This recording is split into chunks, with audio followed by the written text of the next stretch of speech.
what I'm challenging you to do is to listen intently to this episode and find your truth and your path through what we're doing.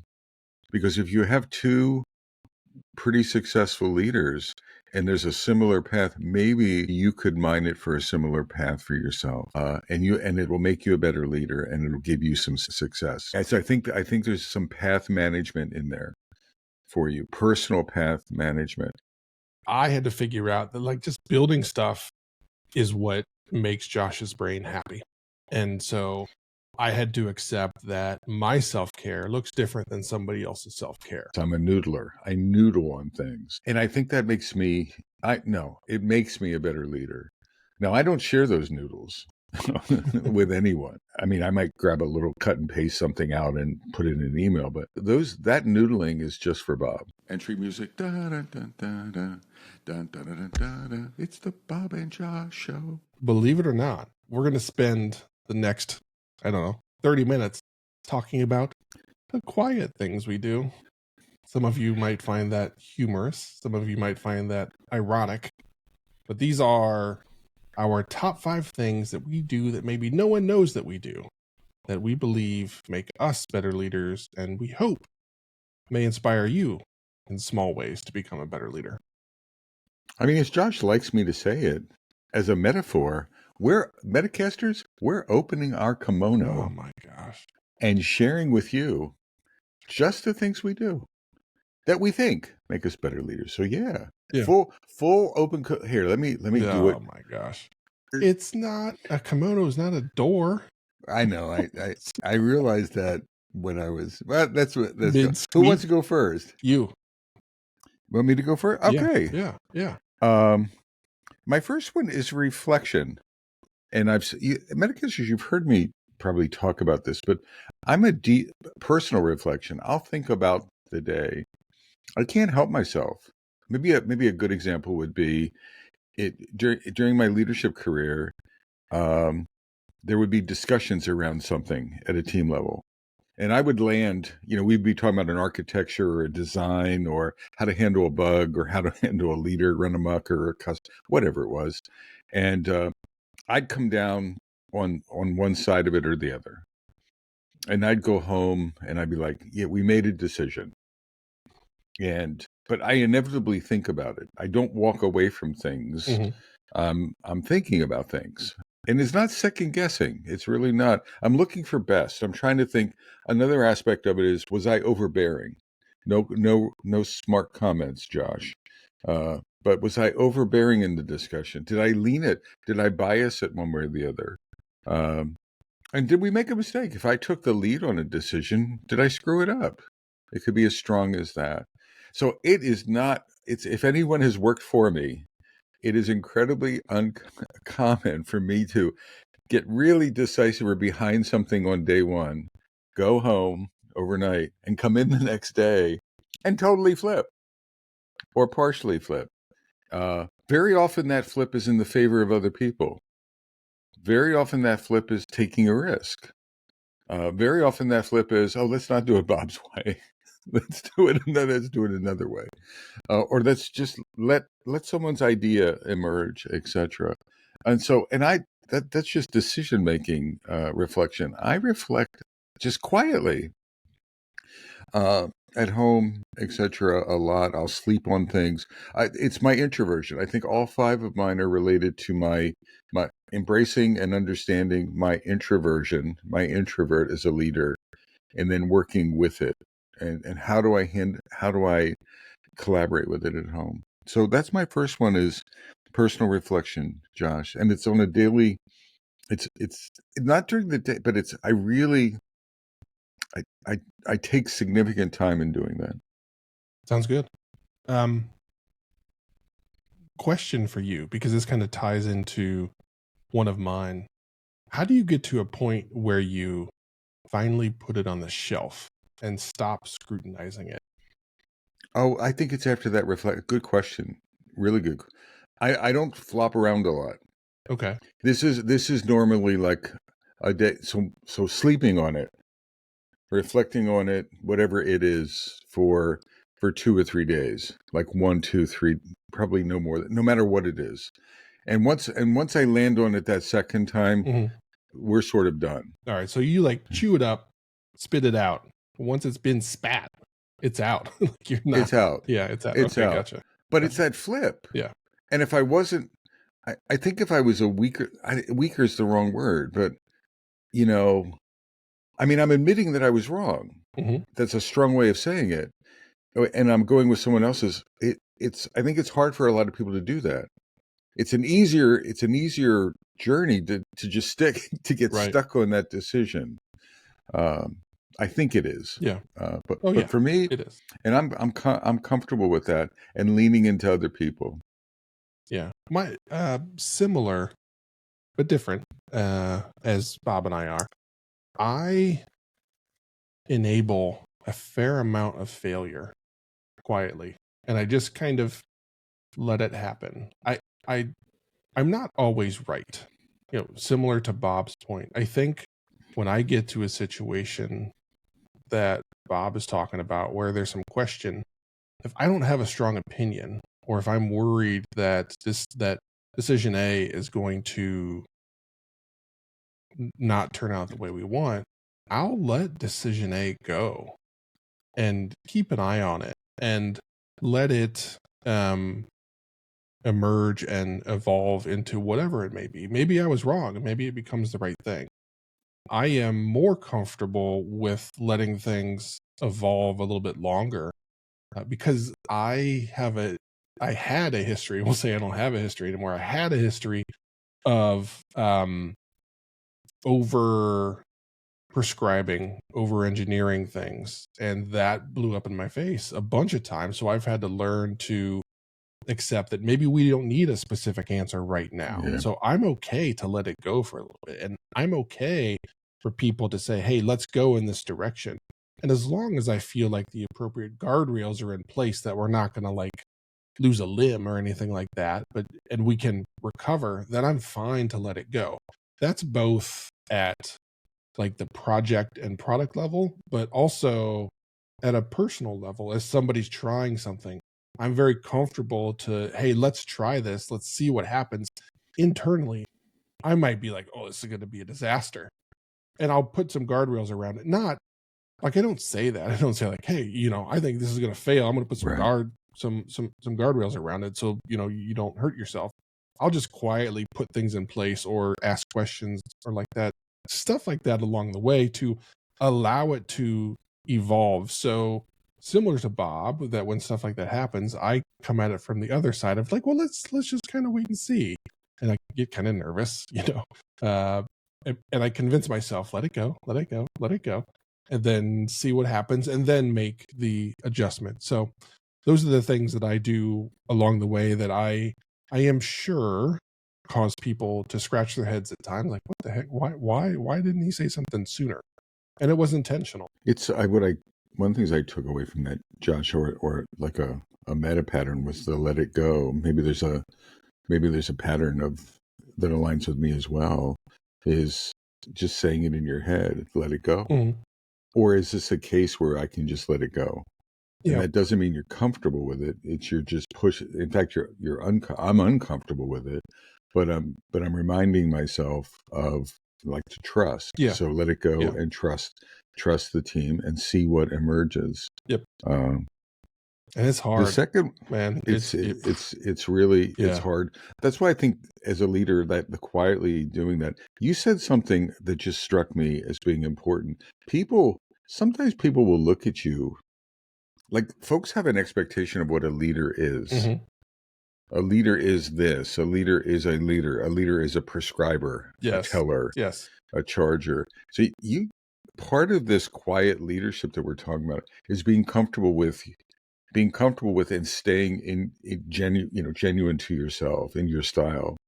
Even if your boss looks at you and says, Bob, what the hell are you doing? Mhm. And I don't know if I explain, oh, I'm a quiet leader and I'm reflecting and let it go.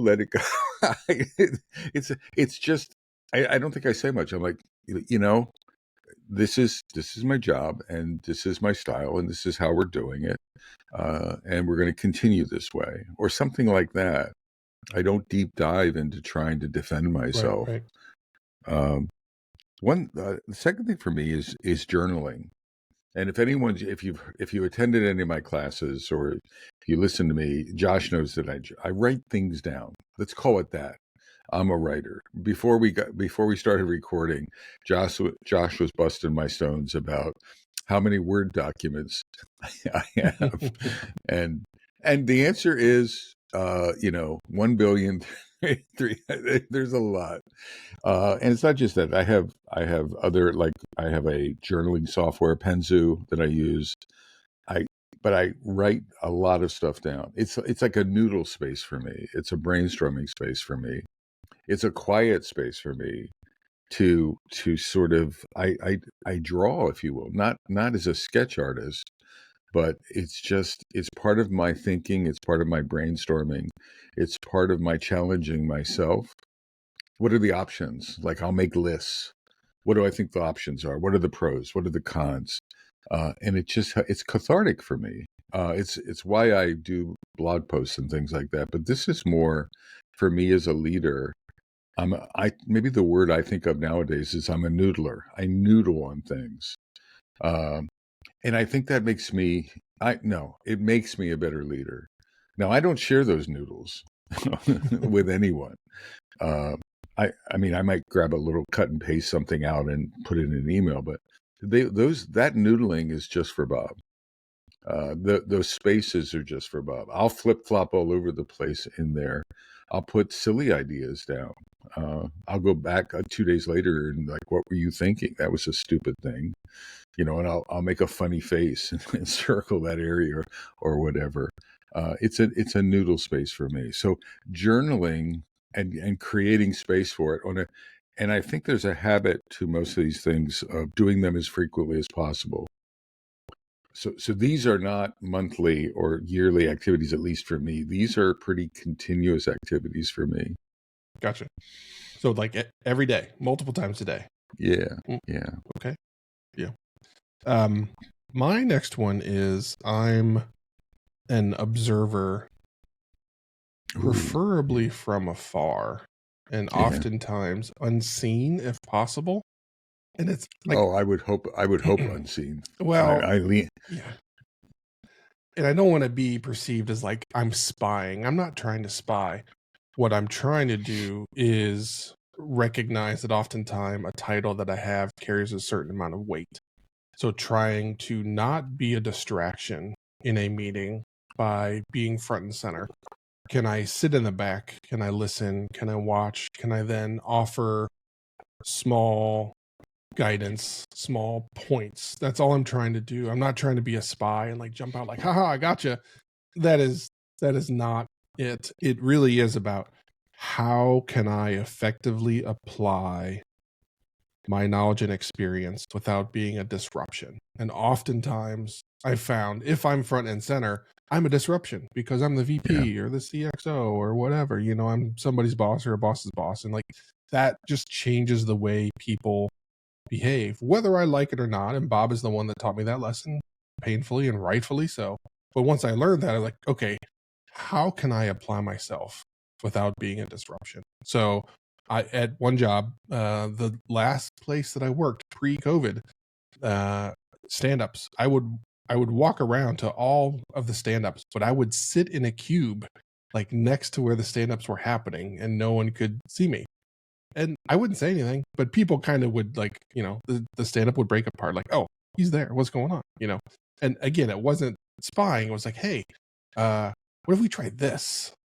Just trying to like drop something there for the team to chew on that maybe they hadn't thought of. Just a little bit of guidance, a little bit of support without making it about me. So that's a thing that I've always tried to do is how can I lift up the team from underneath or from behind and push them forward without being out front? How do I empower them quietly?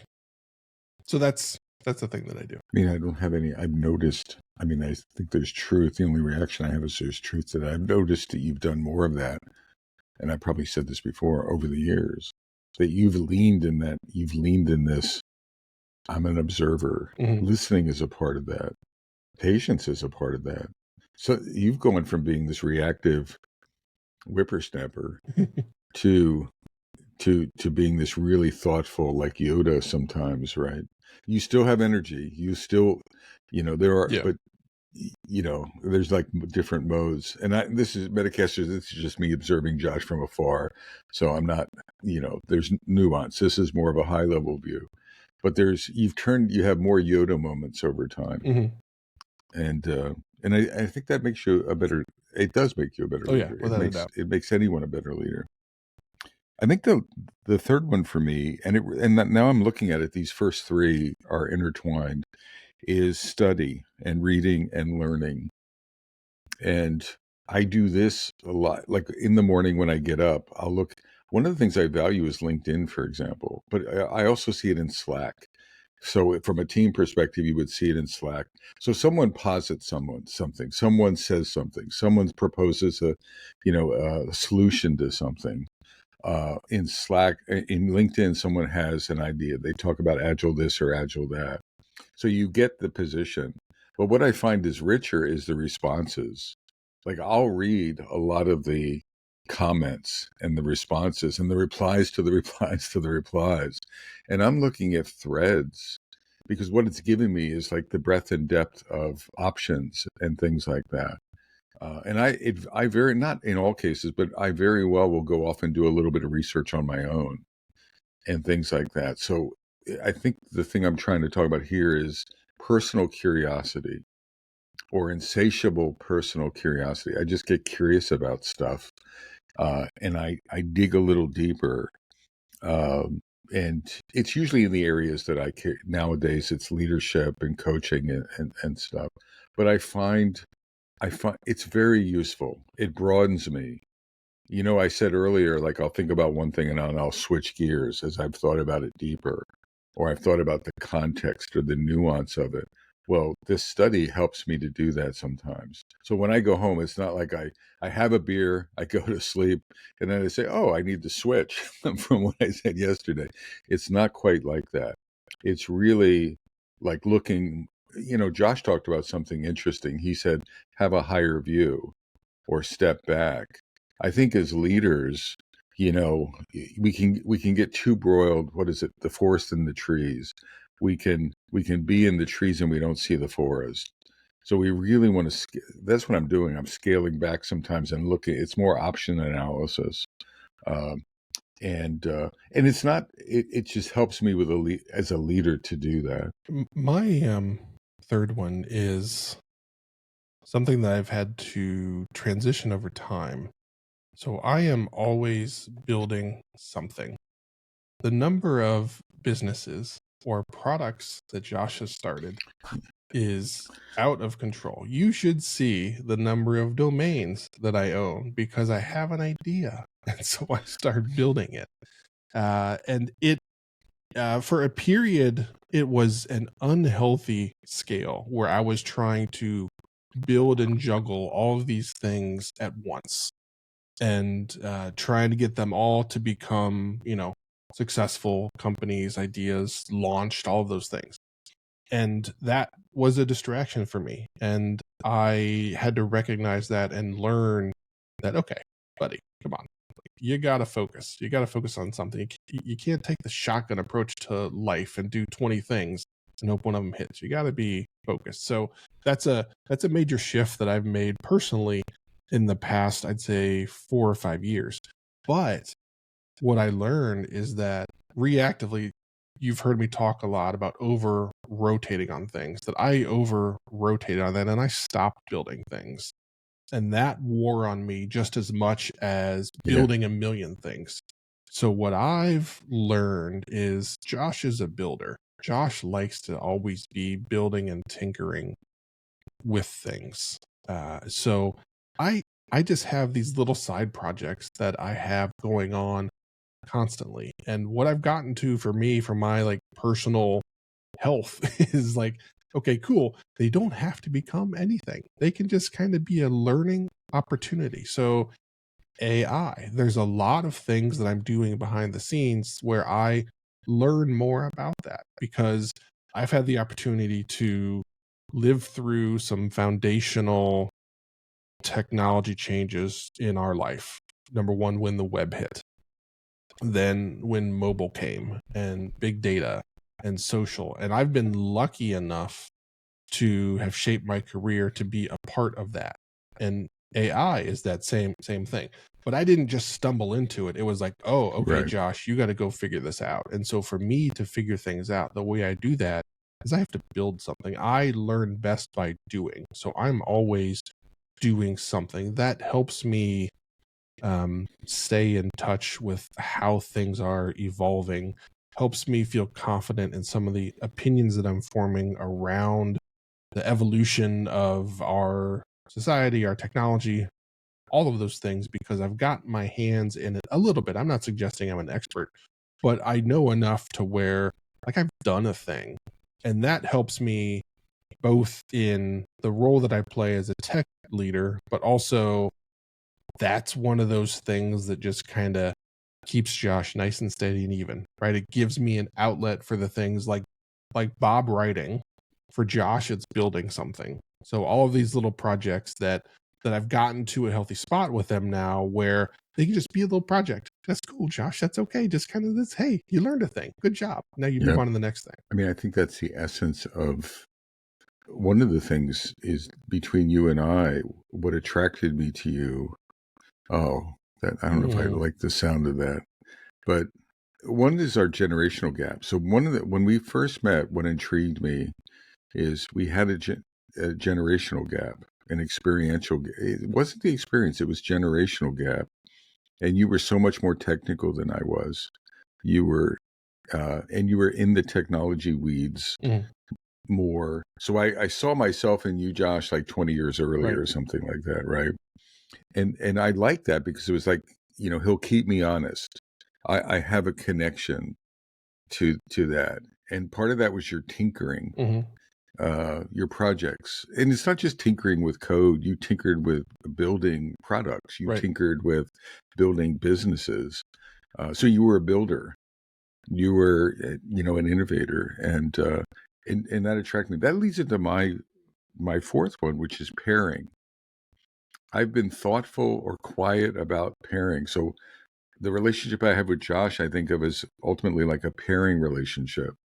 And it's not just because I like, the big guy. It is, but it's also, there's dynamics to it. What can I learn from Josh? Can he keep me honest? I need people in my life to keep me honest, to keep me humble. Josh does a good job. I do my with best. that. Oof, I know you do. But I think so. It's thinking about the dynamics. I co-teach with Mary Thorne a lot. I think about the dynamics of that. So pairing.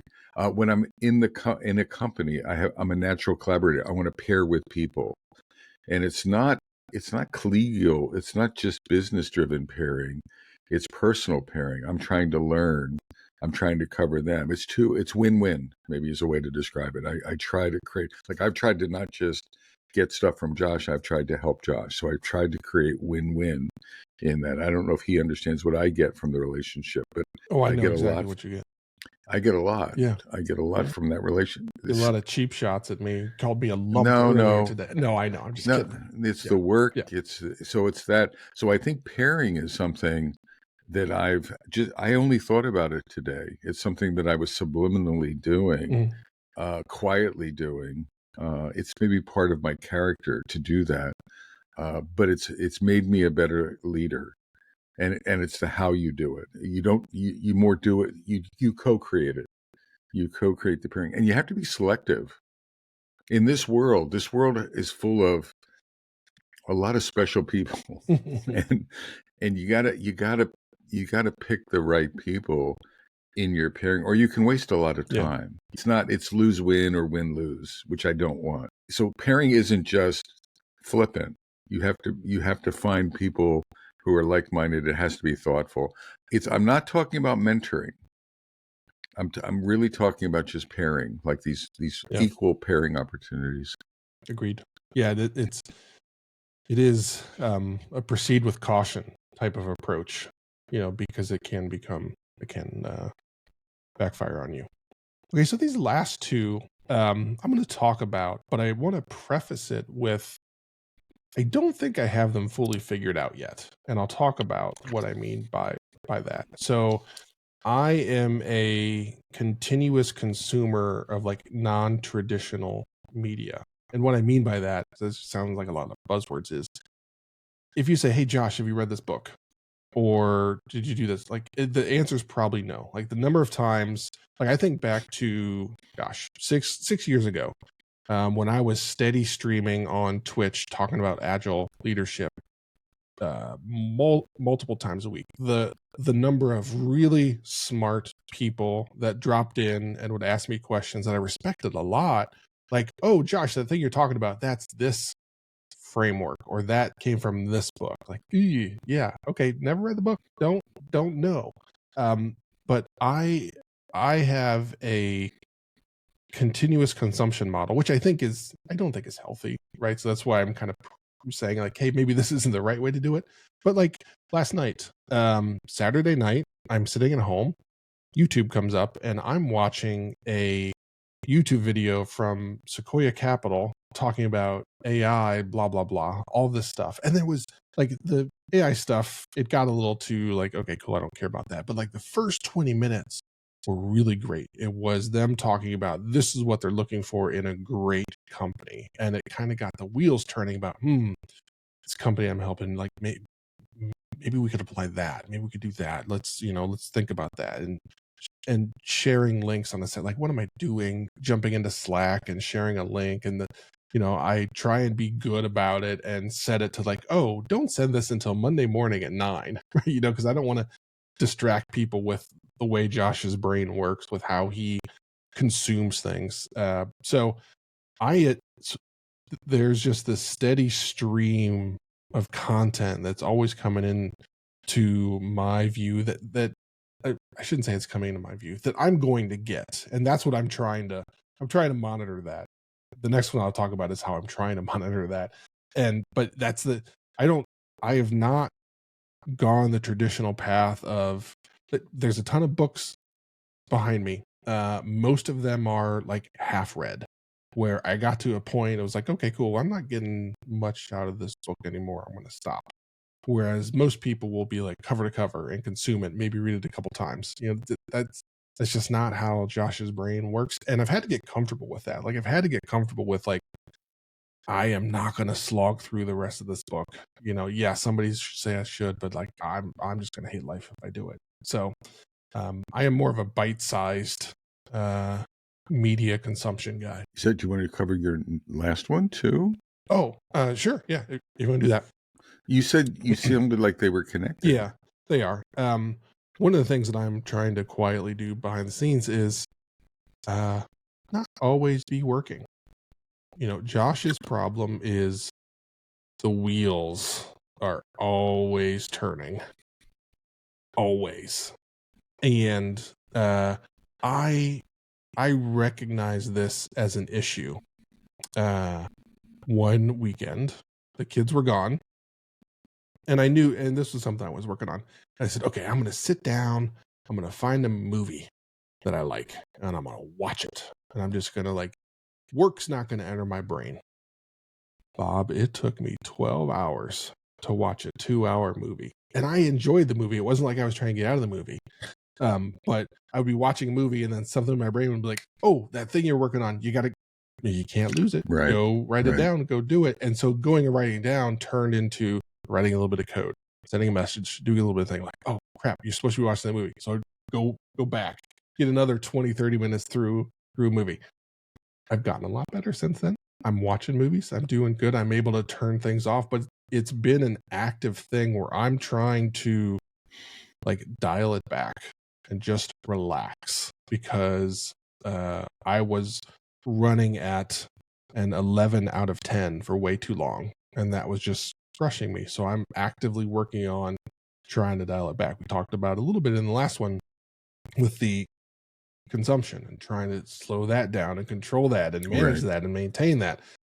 I have since deleted a handful of the social media accounts that used to be a consumption engine, just like I don't need those anymore. So Right. trying to be more targeted with what and when and how, trying to get better at that. And that has made a massive difference, but it's a continuous battle. Absolutely. My son-in-law has ADHD, and he and I know other people in the community, in the Agile community. So neurodiversity is relatively active in our community, and the point I'm making is it's not about ADHD or anything. Like, I'm not diagnosing anyone, but what I'm talking about is part of the journey for someone is learning who you are and then figuring out mitigation strategies depending on who you are and what you want, how do you want to show up behind the scenes. This isn't something you go into work Right. and talk about. This is something that's private to you. Like, my son-in-law has to figure out mitigation strategies. Part of it is self-awareness. So the first part is self-awareness. How am I showing up? How's it then asking the question, how is this working for me? And that changes every year as every job you have. And then, do I need to make some adjustments? And I think that's a healthy part of the dialogue that everyone should have.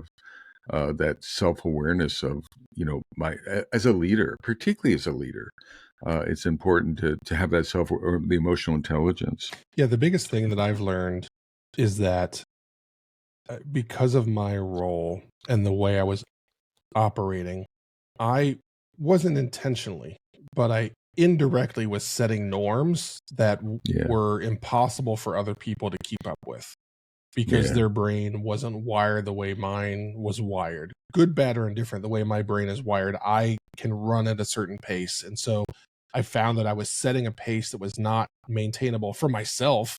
I didn't accept that, recognize that, but it really wasn't maintainable for the rest of the organization. Was trying to keep up, because they weren't wired like me. So learning how to, number one, create grace for myself to be like, okay, like, buddy, like, chill out, maybe watch a movie, maybe read a book, maybe take a walk, crazy ideas, dialing things like that. But because I wasn't doing that, I was running at full speed. And so my team was like, oh man, we gotta go.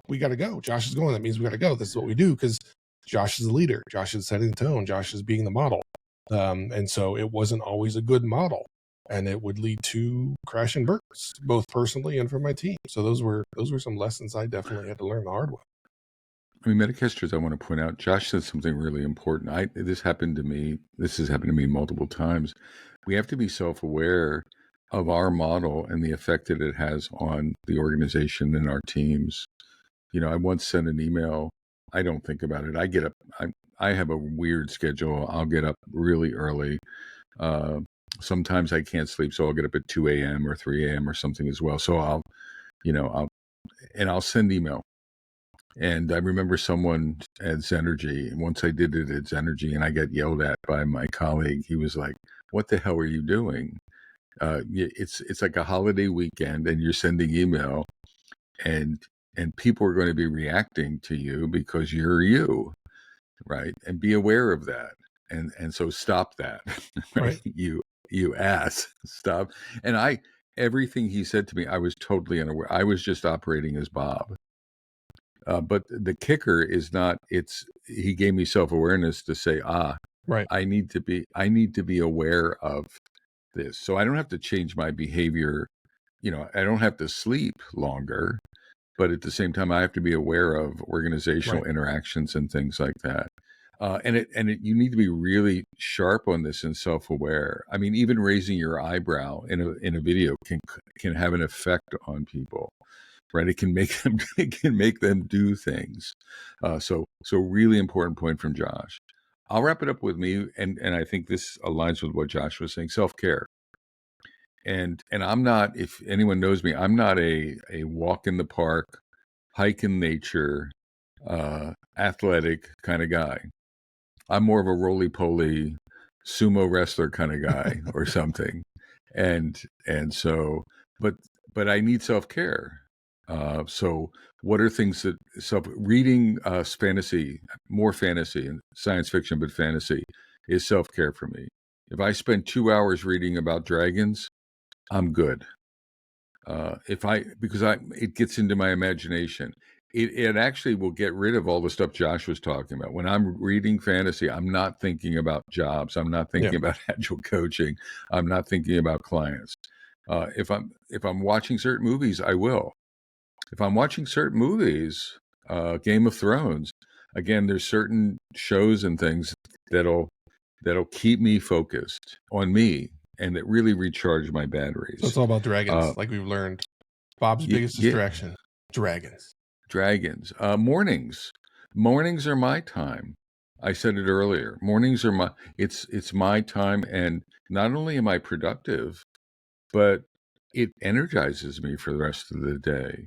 Pairing is something that so throughout a lot of mine, there's an energizer. Is it taking energy away from you, or is it giving you energy? A lot of the things I listed, I just realized were energizers for me. They're giving me energy so that I can continue to focus, etc. So that was my last one is like, but unique self-care. Find your self-care. Right. And don't try to mirror anyone else in your universe. Just get comfortable with, this is what I do. And it really works for me. Yeah, that's a great lesson. I knew I had to get better at self-care. Therapist was helping me get better at self-care. And so I was going down the path of, this is what everybody does for self-care. Bob journals. Oh, Josh should try and journal. Ugh, I hate journaling. Oof, I don't like that. Other people do yoga or whatever. Ugh, I tried that. I don't like that. Well, but Josh likes to build things. Well, but Josh, once he starts building things, that turns into a business and blah, blah, blah. And all these crazy ideas. Like, I had to figure out that, like, just building stuff is what makes Josh's brain happy. And so I had to accept that my self-care looks different than somebody else's self-care. And I had to train that my self-care needs to look different than it looked before. But I've got it in a good spot where I sit down like, ooh, I'm gonna go build this thing. And I get excited. And that is those are my dragons, right? Those are the things that get me distracted from the other things and get me to turn off that part of the brain that just needs to be turned off and put on a shelf for a while. Like, for goodness sakes, Josh, just says, like, let it go, so, but it was a real journey to Bob's point of finding what self-care looked like for me, right? Bob's found out what it looks like for him, and it took me a while. I finally figured out what it looks like for Josh. So certainly try all of the different things, but it's okay for you to realize and recognize that self-care for you might look completely different than the way it looks for Bob and I. That's okay. And that's good. You're going to have to try some things out. So Metacasters, this was a top 5 journey. And we were, what are the top 5 quiet things that we do as leaders behind the scenes? I want to drop the mic on this a little bit. One thing is this arguably say Josh and I are representations of good leaders and experienced leaders.